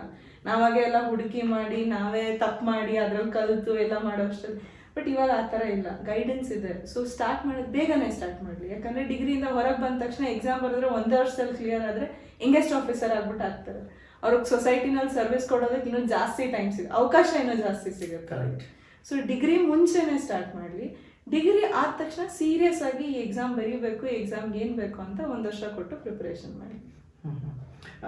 ಸಾಮಾನ್ಯವಾಗಿ ಒಂದು KS IAS ಪರೀಕ್ಷೆಯನ್ನು ಕಂಪ್ಲೀಟ್ ಮಾಡಿ ಮುಗಿಸೋದಕ್ಕೆ ಡಿಗ್ರಿಯಿಂದಲೇ ನಾನು ಶುರು ಮಾಡಿದರೆ ಅಂದಾಜು ಎಷ್ಟು ಹಣ ಖರ್ಚಾಗ್ಬೋದು? ಯಾಕಂದರೆ ನಾವು ಬಹಳ, ಯಾಕಂದರೆ ಹಸಿವು ಇದ್ದಲ್ಲಿ ಮಾತ್ರ ಜ್ಞಾನದ ಸಂಪಾದನೆಗೆ ಹೋಗ್ತಕ್ಕಂಥದ್ದು. ಇಲ್ಲಿ ನನಗೆ ಇಷ್ಟು ಲಕ್ಷ ಇಷ್ಟು ಕೋಟಿ ಬೇಕಾದರೆ ಯಾರು ಓದೋಕ್ಕೆ ಮುಂದೆ ಬರಬಾರ್ದೇನೋ. ನಿಮ್ಮ ಒಂದು ಎಕ್ಸ್ಪೀರಿಯನ್ಸನ್ನು ನನಗೆ ಶೇರ್ ಮಾಡಿ. ಇದರಲ್ಲಿ ನಾವು ನಿಜವಾಗ್ಲೂ ಹಣ ಅಂತ ನೋಡೋಕೆ ಹೋದರೆ ಪ್ರಿಲಿಮಿನರಿ ಎಕ್ಸಾಮಿಗೆ 300 ರೂಪಾಯಿ ಕಟ್ತೀವಿ, ಮೇನ್ಸ್ ಎಕ್ಸಾಮಿಗೆ 300 ರೂಪಾಯಿ ಕಟ್ತೀವಿ ಅಷ್ಟೇ. ಎಕ್ಸಾಮಿನೇಷನ್ಗೆ ಅಂತ ಏನೂ ಇಲ್ಲ. ಅದು ಬಿಟ್ರೆ ಬುಕ್ಸ್, ಬೇಸಿಕ್ ಬುಕ್ಸ್ ಬೇಕು. ಬೇಸಿಕ್ ಬುಕ್ಸ್ ಅಂದ್ರೂ 5,000 ಮೇಲಂತೂ ಬುಕ್ಸಿಗೆ ಹೋಗಲ್ಲ. ನಾನು ಎಷ್ಟೇ ಸ್ಟ್ಯಾಂಡರ್ಡ್ ಬುಕ್ಸ್ ತಗೊಂತೀನಿ ಅಂದ್ರೂ 5,000 ಮೇಲಂತೂ ಬುಕ್ಸಿಗೆ ಹೋಗಲ್ಲ. ಇಲ್ಲ ಅವ್ರಿಗೂ ಅದ್ರ ಬುಕ್ಸನ್ನು ಲೈಬ್ರರಿನಲ್ಲಿ ಸಿಕ್ಬಿಟ್ರೆ, ಇಲ್ಲ ನಾನು ಲ್ಯಾಪ್ಟಾಪಲ್ಲಿ ಓದ್ತೀನಿ ಅಂದ್ರೆ ಅದ್ರದ್ದು ಖರ್ಚಿಲ್ಲ, ಎಲ್ಲ ಆನ್ಲೈನಲ್ಲಿ ಸಿಗುತ್ತೆ. PDF ಫಾರ್ಮೆಟಲ್ಲಿ ಎಲ್ಲ ಇದೆ, ಡೌನ್ಲೋಡ್ ಮಾಡಿ ಓದ್ತೀನಿ ಅಂದರೆ ಓದ್ಬೋದು. ಇಲ್ಲ ಓದೋಕ್ಕೆ ಅದು ಕಂಫರ್ಟಬಲ್ ಇಲ್ಲ ಅಂದರೆ ನಾನು ತೊಗೊತೀನಿ ಅಂದರೆ 5,000 ಒಳಗಡೆ ಮ್ಯಾಕ್ಸಿಮಮ್ ನನಗೆ ಅನ್ಸೋ ಮಟ್ಟಿಗೆ 5,000 ಒಳಗಡೆ ಎಲ್ಲ ಬುಕ್ಸ್ ಸಿಗುತ್ತೆ. ಅದ್ರ ಮೇಲೆ ಪೆನ್ನು ಪೇಪರ್ ಅಂದ್ರೆ ಒಂದು 10,000 ಮ್ಯಾಕ್ಸಿಮಮ್. ನನ್ನ ಅಂದಾಜ್ ಪ್ರಕಾರ ಕೋಚಿಂಗ್ ಏನೋ ತಗೊಳ್ಳಲ್ಲ, ನಾನು ಓನ್ ಸ್ಟಡೀಸ್ ಮಾಡ್ತೀನಿ ಅಂದರೆ ಇಷ್ಟು ಸಾಕು. ಕೋಚಿಂಗ್ ಏನು ಕಂಪಲ್ಸರಿ ಅಂತ ಅನಿಸ್ತದ ನಿಮಗೆ? ಹಾಗೆ ಕೋಚಿಂಗು ಅದು ಮತ್ತೆ ಅವ್ರ ಪರ್ಸನಲ್ ಕಾಲ್ ಅದು ನಾವು ಹೇಳಕ್ಕಾಗಲ್ಲ. ಯಾಕಂದ್ರೆ ಕೆಲವರಿಗೆ ಯಾರಾದ್ರೂ ಹೇಳ್ಕೊಟ್ರೇನೆ ಅರ್ಥ ಆಗುತ್ತೆ, ಇಲ್ಲ ಕೆಲವರಿಗೆ ತಾನೇ ಓದಿದ್ರೇನೆ ಇನ್ನೂ ಚೆನ್ನಾಗಿ ಅರ್ಥ ಆಗುತ್ತೆ. ಸೊ ಅದಿನ್ನೂ ಪರ್ಸನಲ್ ಕಾಲ್ ಅಲ್ಲ, ನಾನು ಅದನ್ನಿಲ್ಲ ಅನ್ನಲ್ಲ. ಬಟ್ ಕೋಚಿಂಗ್ ಹೋದ್ರೆ ಒಂದೇನಾಗುತ್ತೆ, ಇದು ಸಮುದ್ರ. KPSC ಆಗ್ಲಿ UPSC ಆಗ್ಲಿ, ಆ ಪ್ರಿಪ್ರೇಷನ್ ಅನ್ನೋದೇ ಒಂದು ಸಮುದ್ರ. ಆ ಸಮುದ್ರದಲ್ಲಿ ನಮ್ಗೆ ಯಾರಾದ್ರೂ ಒಬ್ರು ಈಜು ಹೇಳ್ಕೊಟ್ಬಿಟ್ರೆ ಒಳ್ಳೇದು. ಯಾಕಂದ್ರೆ ಕರೆಕ್ಟಾಗಿ ಈಜ್ಕೊಂಡು ವಾಪಸ್ ಬಂದ್ಬಿಡ್ತೀವಿ. ಯಾಕಂದ್ರೆ ಆ ಸಮುದ್ರದಲ್ಲಿ ಈಜಕ್ಕೆ ಯಾರ ಕೈಲೂ ಆಗಲ್ಲ. ಈ ಟೆಕ್ನಿಕ್ ಇಂದ ಈಜಿದ್ರೆ ನೀನ್ ಬೇಗ ಹೊರಗೆ ಬರ್ತೀಯ ಅಂತ ಮಾತ್ರ ಕೋಚಿಂಗ್ ಹೇಳ್ಕೊಡುತ್ತೆ. ನಮಗ್ ಬಂದು ಈಜ್ಸಲ್ಲ, ಇಲ್ಲ ಅವ್ರೇನ್ ಬಂದ್ಬಿಟ್ಟು ನಮಗ್ ಹೊರಗಡೆ ತಗ್ಸಲ್ಲ. ಅವ್ರೇನ್ ಹೇಳ್ತಾರೆ, ಈ ಟೆಕ್ನಿಕ್ ಅಲ್ಲಿ ಈ ಫೋರ್ಸ್ ಇಂದ ನೀನ್ ಹೊರಗೆ ಬರ್ಬೋದು ಅಷ್ಟೇ ಹೇಳೋದು. ಸೊ ಅದನ್ನ ನಾವು ಯಾರಾದ್ರೂ ನಮ್ಮ ಸೀನಿಯರ್ಸ್ ಆಗ್ಲಿ, ಇಲ್ಲ ಯಾರೋ ಮಾಡಿರೋ ಎಕ್ಸಾಮ್ ಕ್ಲಿಯರ್ ಮಾಡಿರೋ ಅವ್ರು ಅದನ್ನ ಹೇಳ್ಕೊಟ್ರು ಸಾಕು. ಕೋಚಿಂಗೇ ಬೇಕು ಅಂತ ಇಲ್ಲ. ಬಟ್ ಕೋಚಿಂಗ್ ಅಂಥವ್ರು ಯಾರು ಇಲ್ಲ ಅಂದರೆ ಕೋಚಿಂಗಿಗೆ ಹೋಗ್ಬೋದು. ಬಟ್ ಇವಾಗಿರೋ ಪ್ರೆಸೆಂಟ್ ಟೆಕ್ನಾಲಜಿನಲ್ಲಿ ಯೂಟ್ಯೂಬಲ್ಲಾಗಲಿ ಕೆಲವು ವೆಬ್ಸೈಟ್ಸ್ ಇದೆ, ಎಲ್ಲ ವೆಬ್ಸೈಟ್ಸಲ್ಲೂ ಸಿಗುತ್ತೆ. ಸೊ ಅದನ್ನ ನೋಡಿನೂ ಅವ್ರು ಮಾಡ್ಕೊಬೋದು. ಇವಾಗ ಇರೋ ಈ ಪ್ರೆಸೆಂಟ್ 21st ಸೆಂಚುರಿನಲ್ಲಿ, ಇಲ್ಲ ಇವಾಗ ಒಂದು 2-3 ಇಯರ್ಸಿಂದ ನೋಡಿದ್ರೆ ಕೋಚಿಂಗ್ ನೆಸೆಸಿಟಿ ಇಲ್ಲ. ನನ್ನ ಬೇಸಿಕ್ ಪ್ರಶ್ನೆ, KPSC ಅಂದರೆ ಏನು? Karnataka public service commission. UPSC ಅಂದರೆ ಏನು? Union public service commission. ಇವೆರಡಕ್ಕೂ ಡಿಫ್ರೆನ್ಸ್ ಸ್ವಲ್ಪ ವಿವರವಾಗಿ ಹೇಳ್ಬೋದಾ? ಏನು ವ್ಯತ್ಯಾಸ? ಈಗ ನನಗೆ KPSC ನಾನು ಮಾಡಿದರೆ KAS ಪಾಸ್ ಮಾಡಿದರೆ ಒಳ್ಳೆಯದು, ಅಥವಾ UPSC ಎಕ್ಸಾಮ್ ಬರೆದು IAS ಪಾಸ್ ಮಾಡಿದರೆ ಒಳ್ಳೆಯದು. ಏನು ಇದಕ್ಕೆ ವ್ಯತ್ಯಾಸ? ಯಾಕಂದರೆ ನಮಗೆ ಏನೋ ಝೀರೋ ನಾಲೆಡ್ಜ್ ಇರುತ್ತೆ. ನಮಗೆ ಒಂದು ಗುರಿ ಇಟ್ಕೋಬೇಕಪ್ಪ, ನಾನು KS ಮಾಡಬೇಕು ಅಂತ ಕೆಲವರಿಗೆ ಇರುತ್ತೆ, ಕೆಲವರಿಗೆ IAS ಮಾಡಬೇಕಂತ ಇರುತ್ತೆ. ಯಾವುದು ಮಾಡಿದರೆ ಏನೇನು ನಮಗೆ ಅವಕಾಶಗಳಿದೆ, ಒಂದು ಬೇಸಿಕ್ ನಾಲೆಡ್ಜ್ ನಮ್ಮ ಶ್ರೋತೃಗಳಿಗೆ. UPSC KPSC ಅಂದ್ರೆ UPSC ನಮ್ಮ ಇಂಡಿಯಾ ಲೆವೆಲ್ಗೆ ಬರುತ್ತೆ, ನಮ್ಮ ದೇಶದ ಮಟ್ಟಕ್ಕೆ ಬರುತ್ತೆ. KPSC ಆದ್ರೆ ನಮ್ಮ ಕರ್ನಾಟಕ ಸ್ಟೇಟ್ ಮಟ್ಟಕ್ಕೆ ಬರುತ್ತೆ. ಓಕೆ, ಈಗ KS KPSC ಮಾಡಿದವರು ಬೇರೆ ರಾಜ್ಯಗಳಿಗೆ ಹೋಗಿ ಕೆಲಸ ಮಾಡಕ ಇಲ್ಲ. ಇವಾಗ ನಾವು ಇಂಡಿಯಾನಲ್ಲಿ ನಮ್ದು all India service, federal government ನಮ್ದು. ಸೊ ಅದಕ್ಕೆ ಏನಾಗುತ್ತೆ, ನಮ್ಮ ಯೂನಿಯನ್ ಗವರ್ಮೆಂಟ್, ನಮ್ಮ ಸೆಂಟ್ರಲ್ ಗವರ್ಮೆಂಟ್ UPSC ಅಂತ ಒಂದು ಕಮಿಷನ್ ಮಾಡಿದೆ. ಅದು ಆಲ್ ಇಂಡಿಯಾ ಲೆವೆಲ್ಗೆ ಎಕ್ಸಾಮ್ಸ್ ಮಾಡುತ್ತೆ. KPSC ಸ್ಟೇಟ್ ಲೆವೆಲ್ಗೆ ಮಾಡುತ್ತೆ. ಇವಾಗ ತಮಿಳ್ನಾಡುದು TNPC ಅಂತ ಇದೆ, ಕೇರಳದು ಅವ್ರದೇ ಇದೆ. ಸೊ ಅವ್ರದೇ ಆದಂತ ಸ್ಟೇಟ್ ಅಲ್ಲಿ ಪಬ್ಲಿಕ್ ಸರ್ವಿಸ್ ಕಮಿಷನ್ ಇದ್ದೇ ಇರುತ್ತೆ. ಅವ್ರಿಗೆ ಸ್ಟೇಟ್ ಯಾವ ಮಟ್ಟಿಗೆ ಆಫೀಸರ್ಸ್ ಬೇಕು ಅವ್ರನ್ನ ಎಲೆಕ್ಟ್ ಮಾಡುತ್ತೆ. UPSC ಏನ್ ಮಾಡುತ್ತೆ, UPSC ನಲ್ಲಿ ನೀವು ಎಕ್ಸಾಮ್ಸ್ ಬರೆದ್ರೆ IAS ಆಗ್ಬೋದು, IPS ಆಗ್ಬೋದು, IRS ಇಂಡಿಯನ್ ರೆವೆನ್ಯೂ ಸರ್ವಿಸ್ ಆಗ್ಬೋದು, ಇಲ್ಲ ಇಂಡಿಯನ್ ಫಾರಿನ್ ಸರ್ವಿಸ್ ಆಗ್ಬೋದು, ಇಲ್ಲ Indian forest service exams conduct ಮಾಡುತ್ತೆ, ಇಲ್ಲ IAAS ಆಡಿಟ್ ಸರ್ವಿಸ್. ಇದೆಲ್ಲ ಇಂಡಿಯಾ ಮಟ್ಟಿಗೆ. ಇವಾಗ ಆಡಿಟ್ ಆದ್ರೆ ಇಂಡಿಯಾ ಮಟ್ಟಿಗೆ ಬರುತ್ತೆ. ರೆವೆನ್ಯೂ ಆಫೀಸರ್ಸು ನಮ್ಮ ಇಲ್ಲಿ ACCT ನಾವೇನಂತೀವಲ್ಲ, ಇಲ್ಲಿ ಕಮರ್ಷಿಯಲ್ ಟ್ಯಾಕ್ಸ್ ಡಿಪಾರ್ಟ್ಮೆಂಟ್ ಅಲ್ಲಿ ಅವರು ಇಂಡಿಯಾ ಲೆವೆಲ್ ಅಲ್ಲಿ ಬರೋದು IRS. ನಾವಿಲ್ಲಿ AC ರೆವೆನ್ಯೂ ಏನಂತೀವಿ, ಅವರು IAS. ಅವ್ರೇನಾಗ್ತಾರೆ, ಡೈರೆಕ್ಟ್ ಆಗಿ ಬಂದು DC ಆಗ್ಬಿಟ್ಟು ಬರ್ತಾರೆ. ಇವರು AC ಅವ್ರ ಅಂಡರ್ ಬರ್ತಾರೆ. ಕೆಲವು ಸಬ್ ಡಿವಿಷನ್ಸಿಗೆ ಬರ್ತಾರೆ ಅಷ್ಟೇ. ಇದ್ರ ನೆಕ್ಸ್ಟ್ ಪ್ರಮೋಷನ್ KPSC ಇಂದ ಹೋಗಿದ್ದು IAS ಆಗ್ತಾರೆ. ಇವಾಗ AC ರೆವೆನ್ಯೂ IAS ಆಗ್ತಾರೆ, DYSP ಸೆಲೆಕ್ಷನ್ ಆದರೂ ನೆಕ್ಸ್ಟ್ IPS ಆಗ್ತಾರೆ. But union public service commission select ಮಾಡಿದ್ಮೇಲೆ ಇವಾಗ IAS IPS ಅಂತ ಅಲ್ಲೂ ಸೇಮ್ ನಾನೇನು ಎಕ್ಸಾಮ್ ಪ್ಯಾಟರ್ನ್ ಅವಾಗಲೇ ಹೇಳಿದೆ, ಸೇಮ್ ಪ್ಯಾಟರ್ನ್ UPSC-ನಲ್ಲಿ ಎಕ್ಸಾಮ್ ಪ್ಯಾಟರ್ನಲ್ಲಿ ಕಂಡಕ್ಟ್ ಮಾಡಿದ್ಮೇಲೆ IAS IRS IPS ಎಲ್ಲ ರ್ಯಾಂಕ್ ಬಂದಮೇಲೆ ಈ ಕಾರ್ಡರ್ ಅಂತ ಬರುತ್ತೆ. ಇವಾಗ ನಾನು ಕರ್ನಾಟಕಕ್ಕೆ ಒಂದಿಷ್ಟು ಜನ ಕಳಿಸ್ತಾರೆ, ತಮಿಳ್ನಾಡಿಗೆ ಒಂದಿಷ್ಟು IAS ಆಫೀಸರ್ನ ಅಲಾಟ್ ಮಾಡ್ತಾರೆ. ಅವರು ಬಂದು ಇಲ್ಲಿ ಯಾವ ಪರ್ಟಿಕ್ಯುಲರ್ ಡಿಸ್ಟ್ರಿಕ್ಟ್ ಇರುತ್ತೆ ಅಲ್ಲಿಗೆ DC ಆಗ್ಬಿಟ್ಟು ಬರ್ತಾರೆ. ಸೊ ಬೇಸಿಕಲಿ ಡಿಫ್ರೆನ್ಸ್ ಏನು, ಅವರು ಸೆಂಟ್ರಲ್ ಗೌರ್ಮೆಂಟ್ ಅವ್ರನ್ನ ರಿಕ್ರೂಟ್ ಮಾಡುತ್ತೆ, ಇಲ್ಲಿ ಸ್ಟೇಟ್ ಗೌರ್ಮೆಂಟ್ ರಿಕ್ರೂಟ್ ಮಾಡುತ್ತೆ. ಅಂದರೆ ವ್ಯತ್ಯಾಸ ಅಷ್ಟೇ. ನಾವು KPSC ಎಕ್ಸಾಮಲ್ಲಿ KAS ಆಫೀಸರ್ ಇದ್ದರೆ ರಾಜ್ಯ ಮಟ್ಟದಲ್ಲಿ ನಾವು ಪ್ರತಿನಿಧಿಸ್ತೇವೆ. IPS ಅಥವಾ IAS ಇಂಥ ಒಂದು ನಾವು ಪರೀಕ್ಷೆಯಲ್ಲಿ ಉತ್ತೀರ್ಣರಾದಾಗ ಕೇಂದ್ರದಲ್ಲಿ ನಾವು ಕೇಂದ್ರ ಮಟ್ಟದ ಅಧಿಕಾರಿಗಳಾಗಿ ಕಾರ್ಯನಿರ್ವಹಿಸ್ತೇವೆ. ಕೇಂದ್ರದಲ್ಲೂ ಮಾಡಿದರೂ ಕೂಡ ರಾಜ್ಯಕ್ಕೆ ನಾವು ಸೇವೆಗೆ ತರ್ಬೋದು. ಕೇಡರ್ ಅನ್ನೋದು ಇರುತ್ತೆ, ತಮಿಳ್ನಾಡು ಕೇಡರ್ ಆಗಿರ್ಬೋದು ಅಥವಾ ಕರ್ನಾಟಕ ಕೇಡರ್ ಅಂತ ಇರ್ಬೋದು. ಎಷ್ಟೋ ಜನ ಈಗ ನಮ್ಮ ರಾಜ್ಯದಲ್ಲಿ ಇರ್ತಕ್ಕಂಥ IAS ಪಾಸ್ ಮಾಡಿರ್ತಕ್ಕಂಥವ್ರು ಬೇರೆ ಬೇರೆ ರಾಜ್ಯಗಳಲ್ಲಿ ಈಗ ಆಫೀಸರ್ ಆಗಿದ್ದಾರೆ. ಕೇರಳದ DC ಆಗಿರ್ತಕ್ಕಂಥ ಅವರ ಹೆಸರು ಮಾಡ್ತಿದ್ದೀನಿ, ಕೇರಳದ ಒಂದು ಜಿಲ್ಲೆಗೆ DC ಆಗಿರ್ತಕ್ಕಂಥವ್ರು ನಮ್ಮ ಕರ್ನಾಟಕದವರು. ಹಾಗೆ ಬೇರೆ ಬೇರೆ ಮೈಸೂರಿನವರೊಬ್ಬರು ಬೇರೆ ಬೇರೆ ರಾಜ್ಯದಲ್ಲಿ ಆಗಿದ್ದಾರೆ. ಹೀಗೆ ಎಲ್ಲಿ ಬೇಕಾದರೂ ಅವರು ಅದನ್ನು ಸೆಲೆಕ್ಟ್ ಮಾಡ್ಬೋದು, ಆ ಕೇಡರ್ ಆಫೀಸರ್ ಆಗಿ ಅಲ್ಲಿನ ಒಂದು ರಾಜ್ಯದ ಜಿಲ್ಲೆಗೆ ನಾವು ಆಗ್ಬೋದು. ಇತ್ತೀಚೆಗೆ ನಮ್ಮ ಕರ್ನಾಟಕದವರೊಬ್ಬರು ವಾರಣಾಸಿಯ ಕ್ಷೇತ್ರಕ್ಕೆ ಸಂಬಂಧಪಟ್ಟಾಗೆ ಅಲ್ಲೂ ಕೂಡ DC ಆಗಿ ಒಳ್ಳೆಯ ಹೆಸರನ್ನ ತೆಗೆದುಕೊಂಡಿದ್ರು. ಮೋದಿ ಕೇಂದ್ರದ ನಮ್ಮ ಪ್ರಧಾನಿಯಾಗಿರ್ತಕ್ಕಂಥ ಮೋದಿಯವರು ಬಂದಂಥ ಸಂದರ್ಭದಲ್ಲಿ ಭಾಳ ದಕ್ಷವಾಗಿ ಆ ಕಾರ್ಯಕ್ರಮ ಎಲ್ಲ ನಿರ್ವಹಿಸಿದ್ರು ಅಂತ ನಾವು ನಿತ್ಯ ವಾಹಿನಿಯಲ್ಲಿ ನೋಡ್ತಾ ಇರ್ತೀವಿ. ಹೀಗೆ ಅಧಿಕಾರಿಗಳನ್ನು ಈ ರೀತಿ ವಿಭಾಗ ಮಾಡ್ಬೋದು. ಇದೊಂದು ಒಳ್ಳೆಯ ಒಂದು ಸೇವೆ ಮಾಡಲಿಕ್ಕೆ ಅವಕಾಶ. ಹಿಂದೆ ಹೇಗೆ ಒಬ್ಬ ರಾಜ ಆಗಿ ಆ ಒಂದು ಪ್ರತಿನಿಧಿಯಾಗಿ ಇದು ಮಾಡ್ತಾ ಇರ್ತಾನೆ, ಈಗ ಪ್ರಜಾಪ್ರಭುತ್ವ ವ್ಯವಸ್ಥೆಯಲ್ಲಿ ಒಬ್ಬ ನಾವು ರಾಜಕಾರಣಿನೇ ಆಗಿ ಸೇವೆ ಸಲ್ಲಿಸಬೇಕು ಅಂತ ಇಲ್ಲ, ಒಬ್ಬ ಅಧಿಕಾರಿಯಾಗಿ ಸರ್ಕಾರಿ ಅಧಿಕಾರಿಯಾಗಿ ಇಲ್ಲಿ ಕಾರ್ಯನಿರ್ವಹಿಸಲಿಕ್ಕೆ ಈ ಎರಡೂ ಪರೀಕ್ಷೆಗಳಿಂದಲೂ ನಮಗೆ ಸಾಧ್ಯತೆ ಇದೆ ಅನ್ನೋ ಒಂದು ಮಾಹಿತಿಯನ್ನು ನಮಗೆ ವರ್ಣೇಕರ್ ಮೇಡಮ್ ಅವರು ನೀಡ್ತಾ ಇದ್ದಾರೆ. ಮೇಡಮ್ ಅವರೇ, ಕೊನೆಯದಾಗಿ ನಮ್ಮ ಒಬ್ಬ ವಿದ್ಯಾರ್ಥಿಗಳಿಗೆ ಏನೋ ಒಂದು ಸಂದೇಶವನ್ನು ಕೊಡಲಿಕ್ಕೆ ಇಷ್ಟಪಡ್ತೀರಾ? ಏನಾದ್ರು ಜೀವನದಲ್ಲಿ ಮಾಡಬೇಕು ಅನ್ನೋ ಗುರಿ ಇರಲಿ, ಅಷ್ಟು ಗುರಿ ಇರಲಿ, ಅದು ತುಂಬಾ ಇಂಪಾರ್ಟೆಂಟ್ ಆಗುತ್ತೆ. ಕೆಲವು ಸರ್ತಿ ಪರಿಶ್ರಮ ಹಾಕಿದ್ದಕ್ಕೆ ರಿಸಲ್ಟ್ ಬರಲ್ಲ, ನಮಗೂ ಬರಲಿಲ್ಲ. ನಾನು 3 ವರ್ಷ ಓದಾಡಿದ್ದೀನಿ ಇದರಲ್ಲಿ. ಕೆಲವು ಸತಿ ಅನ್ಸುತ್ತೆ ಹೊರಟ್ಬಿಡೋಣ, ಬೇಡ, ಯಾಕೋ ನಾನು ಬೇರೆ ಇದರಲ್ಲಿ ಇನ್ನೂ ಚೆನ್ನಾಗಿ ಮಾಡ್ತಿದ್ನೇನೋ ಅಂತ. ಬಟ್ ಆ ಗುರಿ ಮುಟ್ಟೋ ತನಕ ಆ ಎಲ್ಲೋ ಮನಸ್ಸಲ್ಲಿ ಇರುತ್ತೆ, ಆಗುತ್ತೋ ಇಲ್ಲೋ ಜೀವನದಲ್ಲಿ ಅಂತ. ಗುರಿ ಮುಟ್ಟಿದ್ಮೇಲೆ ಆ ಗುರಿಯಿಂದ ನಾವು ಕೆಳಗಡೆ ನೋಡ್ತೀವಲ್ಲ, ಅದು ಭಾಳ ಒಳ್ಳೆ ವ್ಯೂ. ಅದು ಒಂಥರ ಸ್ಯಾಟಿಸ್ಫ್ಯಾಕ್ಷನ್ ಇರಲಿ, ಇಲ್ಲ ಅಪ್ಪ ಅಮ್ಮನ ಮುಖದಲ್ಲಿ ಆ ನಗು ಇರಲಿ, ಅವ್ರ ಮನಸ್ಸಲ್ಲಿ ಓಕೆ ಮಕ್ಕಳು ಒಂದು ಒಳ್ಳೆ ಪೊಸಿಷನ್ಗೆ ಹೋದ್ರು ಅನ್ನೋ ಒಂದು ಸಮಾಧಾನ. It's worth it. ಅದು ಎಷ್ಟು ಕಷ್ಟಪಟ್ಟಿದ್ರು ಕಷ್ಟ ಆಗುತ್ತೆ, ಎಲ್ಲರಿಗೂ ಕಷ್ಟ ಇರುತ್ತೆ. ನಾವು ಇವಾಗ ಒಂದು ಚಪಾತಿ ಮಾಡಬೇಕು ಅಂದ್ರೆ ಅದು ಹಿಟ್ಟು ಕಲಿಸುವಾಗ ಗಲೀಜೆ ಅನಿಸುತ್ತೆ ಅದು. ಬಟ್ ಅದನ್ನು ಚಪಾತಿ ಮಾಡಿದ್ಮೇಲೆ ಅದನ್ನು ಟೇಸ್ಟ್ ನೋಡಿದಾಗ ಚೆನ್ನಾಗೇ ಅನಿಸುತ್ತೆ. ಸೊ ಇಟ್ಸ್ ಜಸ್ಟ್ ದಟ್ ಆ ಟೈಮಲ್ಲಿ ಬೇಜಾರು ಮಾಡ್ಕೊಂಬೇಡಿ. ಒಂದು ಗೋಲ್ ಇರಲಿ, ಮೇನ್ ಲೈಫಲ್ಲಿ ಒಂದು ಗೋಲ್ ಇರಲಿ, ನಾನು ಇದನ್ನು ಸಾಧಿಸ್ತೀನಿ ಅನ್ನೋದೊಂದು ಇರಲಿ. ಅದ್ರ ಮೇಲೆ ಇದೇ ಫೀಲ್ಡು ಅಂತ ಹೇಳ್ತಿಲ್ಲ, ಯಾರೇ ಆಗಲಿ. ಒಂದು ನಾನು ಸಿಂಗಿಂಗಲ್ಲಿ ಆಸಕ್ತಿ ಇರುತ್ತೆ, ಇಲ್ಲ ಡ್ಯಾನ್ಸಲ್ಲಿ ಇರುತ್ತೆ, ಇಲ್ಲ ನಾನೇನೋ ಆಸ್ಟ್ರೋನಾಟ್ ಆಗಬೇಕು, ಏನಾರ ವಿಭಿನ್ನವಾಗಿದ್ದರೆ ಅದನ್ನು ನಿಮ್ಮಲ್ಲಿ ನೀವೇ ಇಟ್ಕೊಂಬೇಡಿ. ಆ್ಯಂಡ್ ಫಸ್ಟ್ ಆಫ್ ಆಲ್ ನನ್ನ ಪೇರೆಂಟ್ಸಿಗೆ ಒಂದು ರಿಕ್ವೆಸ್ಟ್ ಮಾಡೋದೇನು ಅಂದರೆ ಅಲೋ ಮಾಡಿ. ಲೈಕ್ ಅವ್ರು ಏನಾದ್ರು ಬೇರೆದು ಮಾಡಬೇಕು ಅಂದರೆ ಇಂಜಿನಿಯರಿಂಗು, ಮೆಡಿಕಲ್ಲು, ಇದೇ ಎರಡು ನಮಗೆ ಕಾಣಿಸ್ತಿರೋದೇ ಇತ್ತೀಚೆಗೆ ಅದು ಎರಡೇ ಫೀಲ್ಡು. ಬೇಡ, ಅವ್ರೇನೋ ಮಾಡ್ತಾರೆ ಅಂದರೆ ಅವ್ರಿಗೆ ಪ್ರೋತ್ಸಾಹಿಸಿ. ಒಂಚೂರು ಟೈಮ್ ಹಿಡಿಯುತ್ತೆ, ಸೊಸೈಟಿನೂ ಮಾತಾಡುತ್ತೆ, ಅಯ್ಯೋ ಇಷ್ಟು ದಿನ ಆಯಿತು ಮದುವೆ ಆಗಿಲ್ಲ, ಇಲ್ಲ ಇಷ್ಟು ದಿನ ಆಯಿತು ಕೆಲಸ ಸಿಕ್ಕಿಲ್ಲ. ಅದನ್ನೊಂದು ಸ್ವಲ್ಪ ದಿನಕ್ಕೆ ಇಗ್ನೋರ್ ಮಾಡಿದ್ರೆ end of the day result ಚೆನ್ನಾಗಿ ಸಿಗುತ್ತೆ. ಸೊ ಪೇರೆಂಟ್ಸ್ ಅವ್ರಿಗೆ ಸಪೋರ್ಟ್ ಕೊಡಲೇಬೇಕು. ಇಲ್ಲಾಂದರೆ ಯಾಕಂದರೆ ಏನೋ ನಾವು ಸೊಸೈಟಿಯಿಂದ ಬೇರೆ ಮಾಡ್ತೀವಿ ಅಂತ ಹೋದಾಗ ಫಸ್ಟ್ ಆಫ್ ಆಲ್ ನಮ್ಮನ್ನು ಸಮಾಜನೇ ಏನೋ ಮಾಡ್ತಾರೆ ಅಂತ ನೋಡ್ತಿರುತ್ತೆ. ಮನೇಲಿ ಪೇರೆಂಟ್ಸು ಸಪೋರ್ಟ್ ಮಾಡಲಿಲ್ಲ ಅಂದರೆ ಅವ್ರು ಇನ್ನೂ ಕುಗ್ಗಿಬಿಡ್ತಾರೆ ಆ ಟೈಮಲ್ಲಿ. ಸೊ ಪೇರೆಂಟ್ಸ್ ಸಪೋರ್ಟ್ ಇರಲಿ, ಆ್ಯಂಡ್ ನಿಮ್ಗೆ ಎಷ್ಟಾಗುತ್ತೋ ಅಕ್ವೈರ್ ಮಾಡಿ, ನಾಲೆಡ್ಜ್ ಅಕ್ವೈರ್ ಮಾಡ್ಕೊಳ್ಳಿ. ಆ್ಯಂಡ್ ಮೇನ್ ಏಮ್ ಇರಲಿ ಆ್ಯಂಡ್ ಡಿಟರ್ಮಿನೇಷನ್ ಇರಲಿ. ಆ ಡಿಟರ್ಮಿನೇಷನಿಂದ ನಾನು ಏನೇ ಸಾಧಿಸ್ತೀನಿ ಅನ್ನೋದು ನಿಮ್ಮ ಛಲ ನಿಮ್ಮಲ್ಲಿರಲಿ.